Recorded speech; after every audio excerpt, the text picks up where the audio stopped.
All right, welcome everybody to the Irish Sports Daily YouTube channel.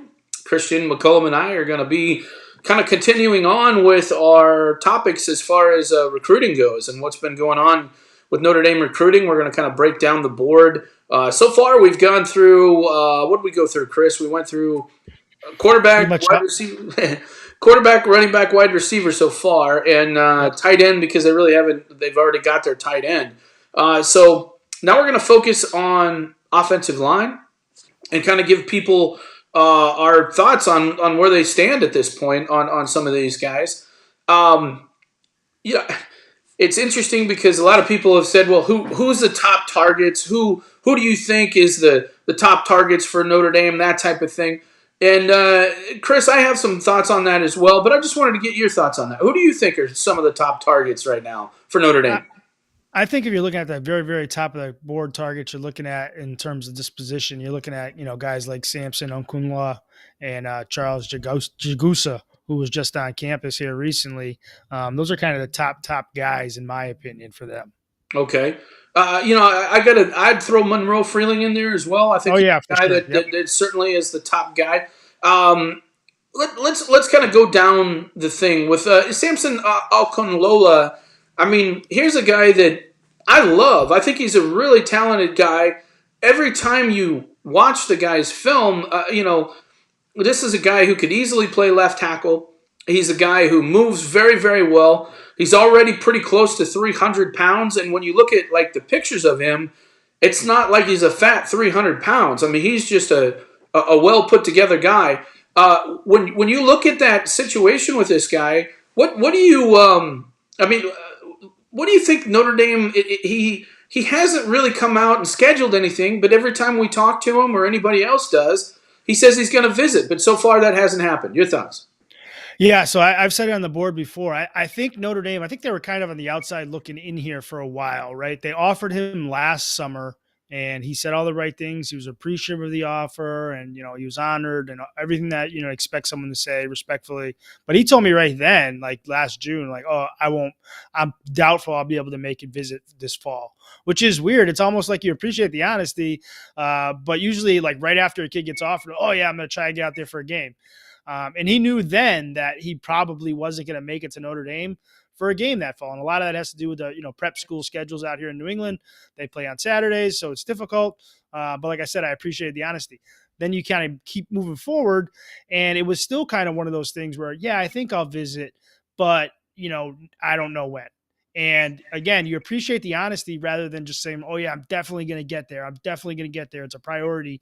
If it wasn't, but when Harry Heastand came in, I think that things changed. Things kind of stepped up a notch. And I don't think it's like a possibility that he visits Notre Dame anymore. I think it's more of a probability. And he really, really, has respect for Heastand's reputation and his track record. He's an interesting kid. His brother signed with Pitt. So he was at Pitt's spring game last week. I don't think Pitt's going to be a big factor, and not it has anything to do with Pitt. But right when I talked to him from the very beginning, the idea of going to the same school as his brother was something that didn't really seem all that appealing to him.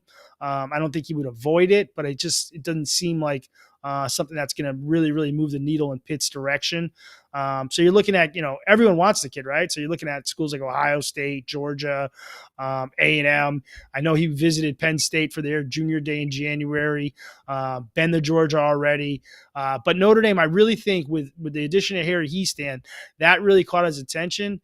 They still have some work to do here, but they have the momentum there now. So I think he will eventually get to South Bend, and I think he'll be impressed when he does. I mean, I like the guy. I think he's a tremendous talent, and is he Blake Fisher talent? I don't know. He certainly doesn't have quite the size of Blake Fisher, but may be able to move a little bit better. Kind of a Ronnie Stanley, but also shows kind of a nastiness to him that I think is real important at this regard. You mentioned Charles Jagus, or how's it, Jagusa? Uh, you Jagusa. know, I love this kid. This kid's going to be a monster, and if there's one guy that I think that they have to land, it's him because local kid. Guy who fits exactly what you're looking for. I just think this guy's got all the potential in the world, and I just really hope that they can land him. Your thoughts? Yeah, obviously he was on campus this past weekend, one of the kind of the headliners of the visit weekend last weekend, and came away. He's kind of a mild mannered, doesn't get really high and excitable kid, but it's clear that he has a what he's looking for. He knows what he's doing. He's taking this process methodically, and what he saw this past weekend at Notre Dame really allowed him to start checking boxes. Right, so he took a visit in the fall for the USC game with his coach. Really liked it, really enjoyed it. So you kind of just check that game day experience box off. He didn't really hit the road much in the winter. He was focused on his wrestling season when he won a state championship. Now he's back on the road. Came down to Notre Dame. Wanted to get a chance to see the campus. Wanted to get a chance to see Coach Heastan, the players, that kind of stuff. Everything really, really struck home with him. Seeing Coach Heastan coach was something that really stuck out to him. He told me he liked the way that Coach Easton keeps it simple relative to other places he's been. He also likes Coach Easton's message to him, which is basically there's nowhere else in the country you're going to get the opportunities on and off the field that you'll get at Notre Dame. So I really like where Notre Dame stands with him. He definitely wants to get back. His mother has not visited Notre Dame yet. That's going to be something that's very important to him. He did visit Michigan on Sunday. Haven't heard back how that went.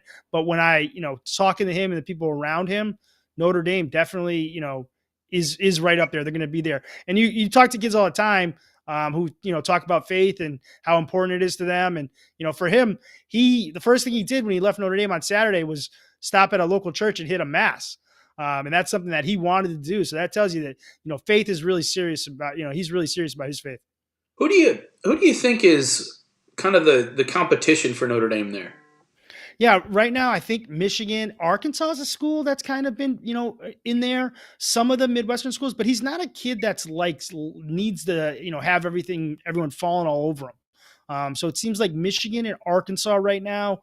But again, there's nowhere. It's not to say Notre Dame's going to land him for sure, or this is a slam dunk. But it's hard to imagine being another school than Notre Dame right now in this race. With Samson, I mean, who do you think is the competition there? He doesn't really say. Neither of these guys really kind of give you any indication. Yeah, yeah. It's kind of like what you always say, Mike. Watch what they do, right? So he's been to Penn State, he's been to Georgia, Ohio State's another school that's up there for him. Texas A&M's a school that's really trying to get active up in the Northeast, and they seem to be getting some traction. But that's what I'd be looking at right now, like Penn State, Ohio State, Georgia ish for Samson. The next guy that we mentioned that I think's really, really a great prospect is Monroe Fleming from Mount Pleasant, South Carolina. I love this guy. He reminds me a lot of a Joe Alt type of situation. Moves very, very well, very long. There's good pass protection video of him, which a lot of times we don't get to see that a lot of times on highlight videos. There's quite a bit of that on there. A lot of people think it's Notre Dame Clemson. He's been to Clemson a number of times, been to Notre Dame a number of times. Certainly, South Carolina is in that mix. I don't know. I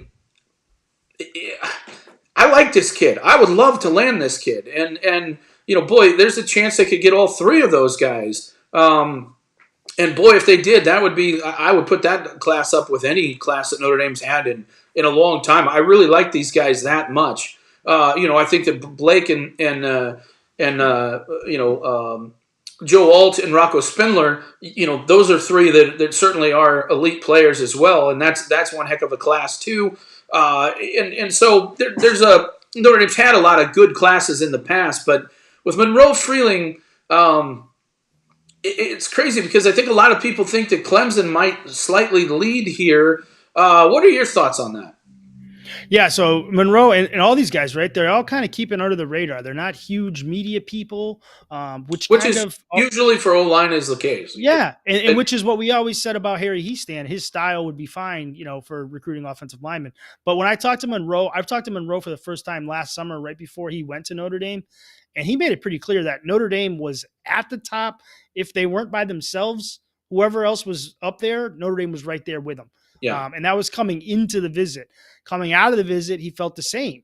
It's so Notre Dame has always been kind of the top of the fold there for him. He was back for a game in the fall. It was impressed again. So Notre Dame kind of set the bar, which is pretty good. The other part of that is, it's hard to keep going up if you're by yourself. And, Clemson, like you said, Clemson did come in. And so now Clemson has always been up there for him, and they continue to be up there. The South Carolina piece of it, that, it's close to home, but I don't think he's, tied to staying in that region. But at the same time, when you're there and you have the ability to make trips and you have people around you that are there, that's going to help, South Carolina or Clemson in this process. He's supposed to be back for Notre Dame for the spring game, so Notre Dame will get a chance to remind him what he liked there. But a lot of times with these kids that already are really, really high on Notre Dame coming in, it's almost like confirmation when they take that first visit where they're like, oh yeah, it's exactly what, I thought it would be. And then for a lot of kids, and I think Monroe, it's even better than they thought it was going to be. So Notre Dame has positioned itself where it's going to be in this race all the way until the end. Here's the thing that I think Irish fans need to understand too is these guys haven't met Harry Hiestand yet.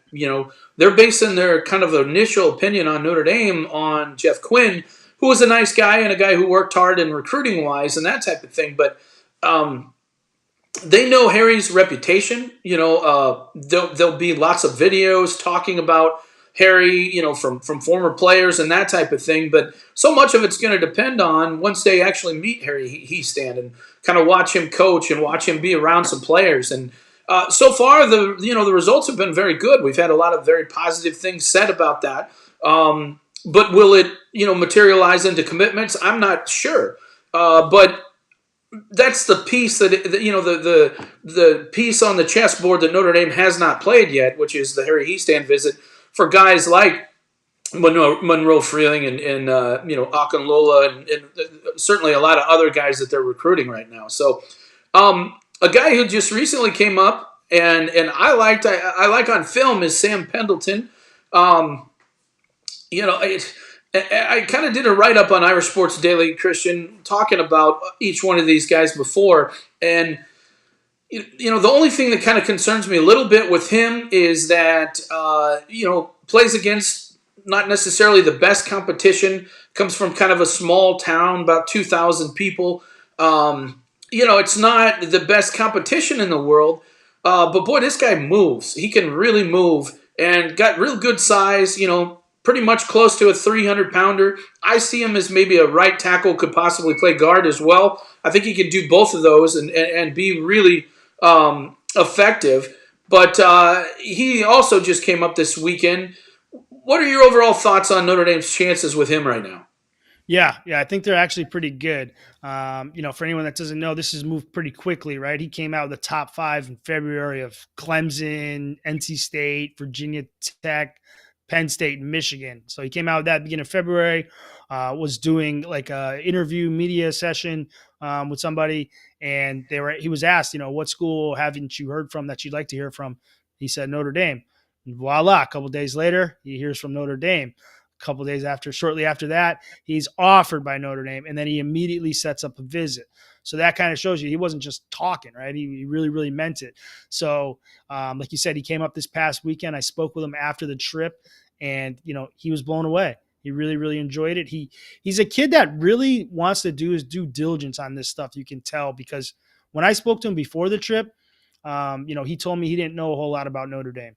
But then when we talked about Notre Dame, it seemed like he knew a whole lot about Notre Dame. So obviously his bar of knowing a whole lot about a school is higher than most kids.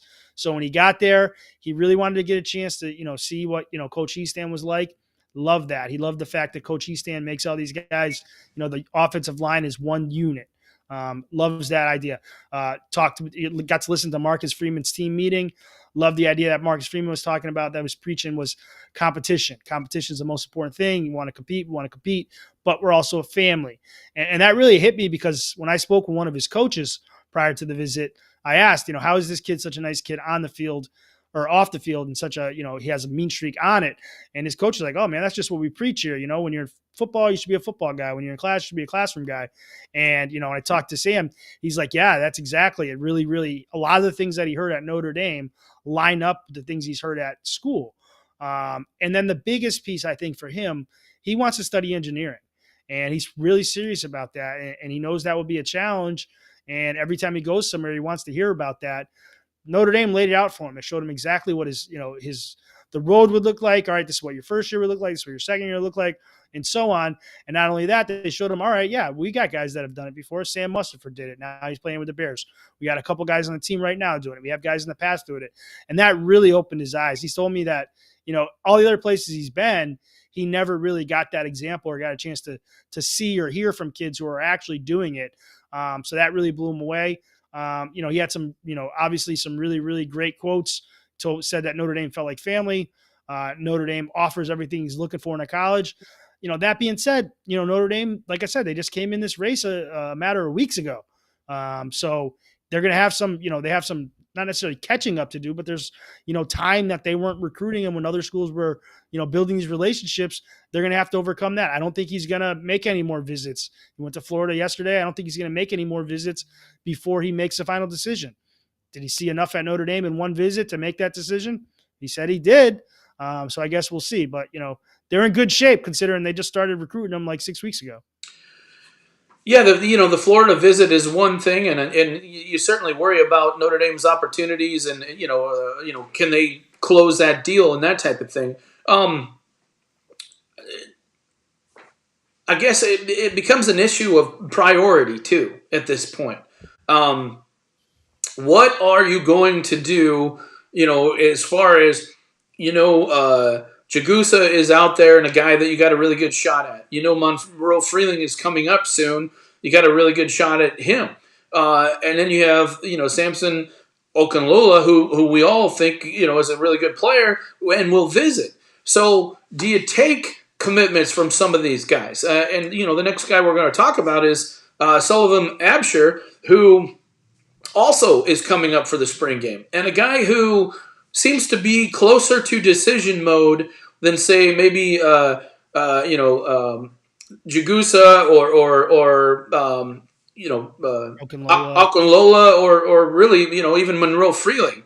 So you could potentially have Abshire and Pendleton close to making a decision, and Notre Dame's going to have some tough decisions to make there. And it'd be really hard to turn down these players. And I want to stress, in my opinion, that I don't think that there's a big drop-off between, the top three that we mentioned and then the next four that we're going to mention after that. There's a lot of different guys that I think are really good players, and I personally like them better than some of the guys that Notre Dame has taken in the recent past as well at offensive line. But, let's move on to Sullivan Abshire. Here's a guy that I really like on film too. Really moves well. Great size. Very athletic kid. Again, I think he's a right tackle. Could play guard. The thing that worries me about his film, there's just literally no pass protection at all on his film. And as much as I like the guy, that's a little bit of a concern. And you don't know whether that is because they don't do it a lot. If you look at their offense, you can tell they don't throw the ball much. But two, it's a highlight film. Maybe it doesn't look so good, when he does that. I don't know. But that's really my only concern with Abshire.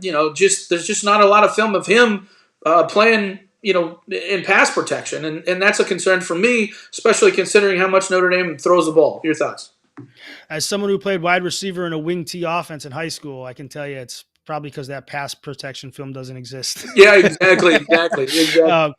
But he definitely finishes players, right, when he's on the field, and what he does is well.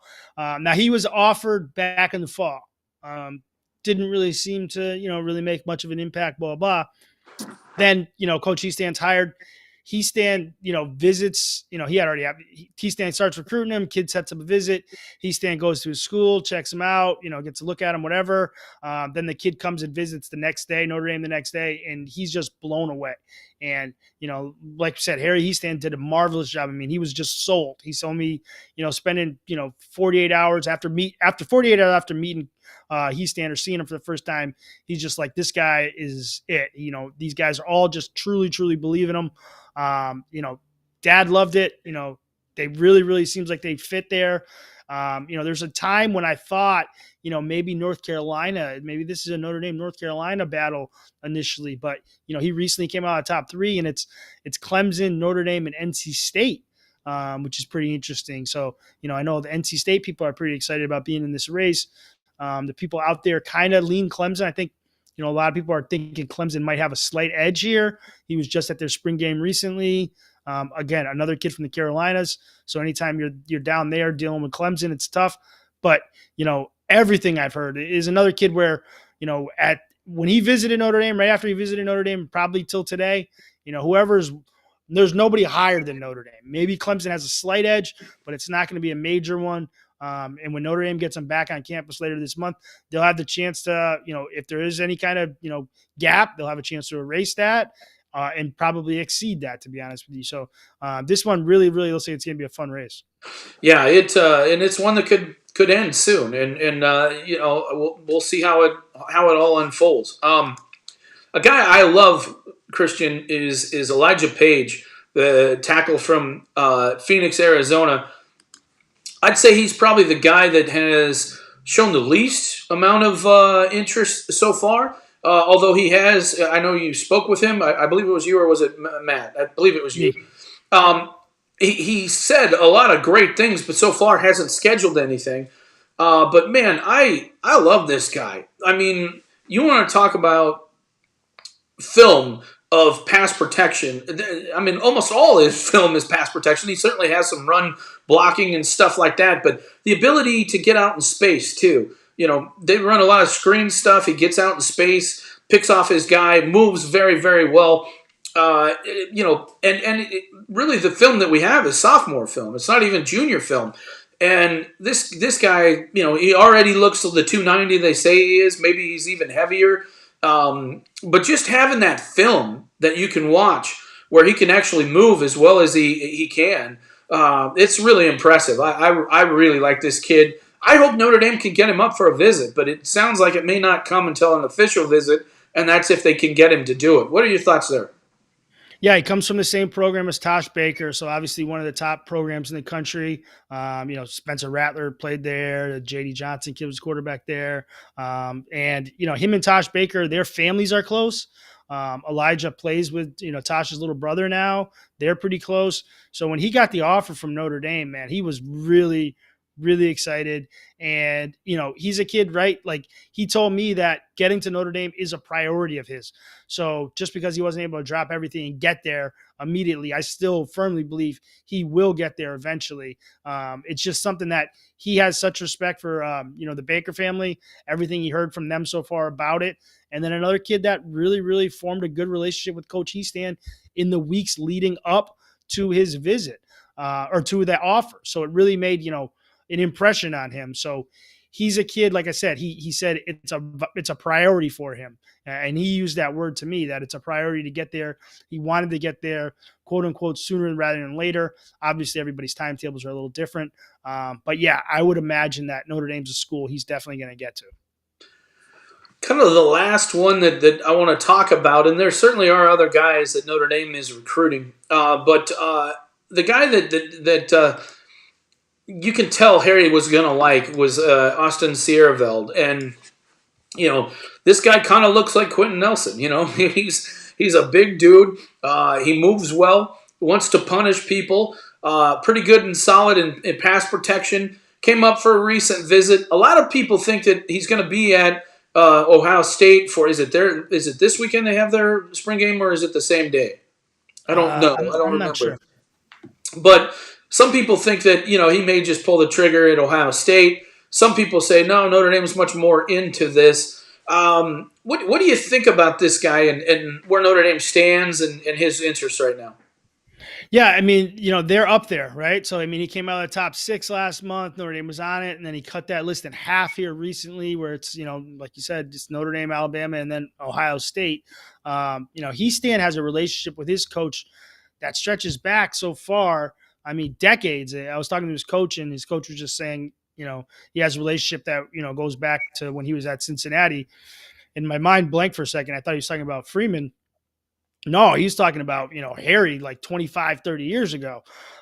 So he was on campus, he made it to campus multiple times. And both times he really, really liked it. I think Ohio State is definitely the team to beat. They're making him a priority.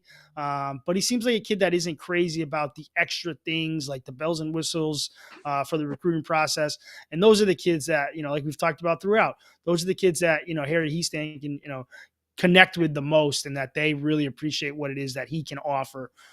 So if Notre Dame can make it through, if they can get out of that Ohio State spring game and he's still, on board and maybe comes back up, they'll have a chance. But maybe not. And like you said, talking about numbers, it might be for the best. If this kid's going to Ohio State, either way, might be for the best for you to find out sooner than later. Okay, so that's 7. I think Notre Dame, a lot of times, they'd probably rather just take 3 in this class, but there's so many good ones that you probably have to take 4, and it depends on how the dominoes fall. Because if, say, you get like a Pendleton or an Abshire early, or even both of them, which is possible, you certainly are going to save the opportunity to get some of your top 3 as well. So do you think that at this point, all 7 of those guys would be a take? What are your thoughts on that? I think Notre Dame understands the timeline of them all, right? So, like, you're talking about, like, Pendleton and potentially Abshire, being closest to make decisions. And, Pendleton, I mean, he thought he was going to have a decision by the end of February. Before Notre Dame came in those schools, other schools. So, Notre Dame knows he's a guy that is operating on a little bit more of an accelerated timetable. So I think he would probably be a take for them. Abshire's coming up, like we said, for the spring game. Would you take him? Maybe, probably. And then then you know what you have, right? And then, say Sierraveld goes off the board. Now you're just kind of all in with the other guys. And as they come up, I think those are the decisions you have to make. If this was a thing where they were all, kind of looking at deciding at the same time, maybe some of those other guys, you kind of say, hey, hold on a second, let's check with this guy and see where he's at. But just judging by the fact that, these guys kind of have somewhat of clear timetables, I don't think Notre Dame would be recruiting them as hard as they are, some of these guys, if they weren't willing to take them. Here's the interesting thing. You come up with numbers and you want your numbers to be what they are. But I think it all kind of depends on the way you're going to approach the transfer portal and the way you anticipate the transfer portal happening. Because for me, I look at the situation and I say, gosh, do you take 4 just because you've got some really good players? You've taken 10 in the last 2 classes. And that could hurt Notre Dame in the end. They have a lot of guys in front of them.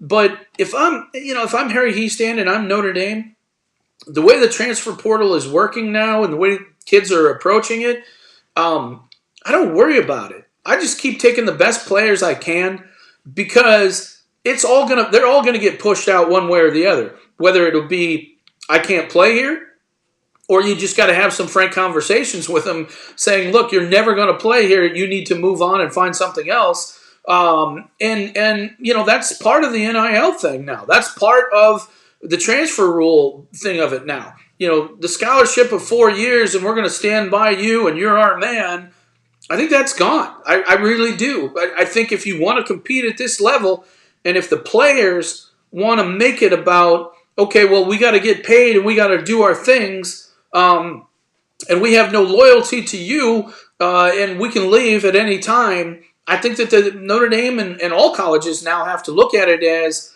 look, I'm not messing with this anymore. I'm going to do what I have to do to make sure our program's in the best situation. So if I'm Notre Dame, I don't care what the numbers are. I take 4. I don't even worry about it, because I think the 4 that you're going to get are going to be as good as anybody else that you've taken in the last few years, and then you'll let depth chart figure it out. And then if you have to have some hard conversations down the road, that's just what you got to do.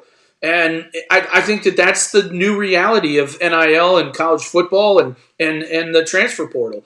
So it would not surprise me if Notre Dame did push to 4, especially because I think Pendleton and Abshire will probably decide soon. And if both of them want to come, do you take both? That's a tough question. I don't know. Because you have the shot at the 3 that probably are higher on the board. And there could be an argument, I think, that Elijah Page could maybe even be the 4th guy because you do have such good pass protection film on him, and you can see how well he moves, and also you got the run game film as well. So that's going to be the balance on how do you do this. But I'll say this: I like Sam Pendleton. I like Abshire. I'd take them. As far as their, especially if it's one of them that wants one of the 2 that wants to commit, I'd take them for sure. If it's 2 out of the 2, I'd consider it if I had 4 scholarships to give. If I'm only going to give 3, then I would have to probably scale back and figure out how all this is going to work. What about you, Chris? I mean, I've kind of given my thoughts. Out of these guys, who do you like? I mean, who would you hope Notre Dame ends up with?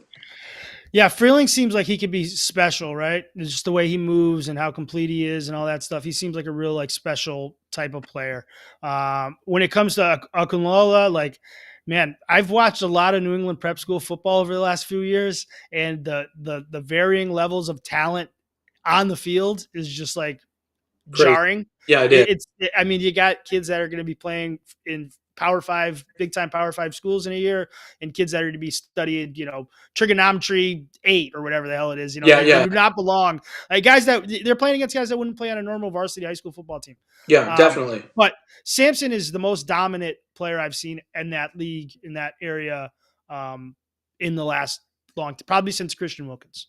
Yeah. So he seems like a legitimate, and that you're talking about guys like, Zach Zinter played, that league, Tariq Black, CJ Holmes, Khalil Mullins, a lot of guys that are, legit guys. He's the most dominant guy I've seen. And then Jaguza too. I just really like the fact that, coupled with he's just really stout as an offensive lineman and seems finished. I really like the fact that he plays defense, and I really like the fact that he's not that he just wrestles, but that he takes it serious and he's an elite level wrestler. I think there's a lot of traits that come from wrestling that translate well to offensive line. Amen. So I really think those are the guys that are wow. If you can get those guys, even 2 of those 3 guys, it's wow. You can really see with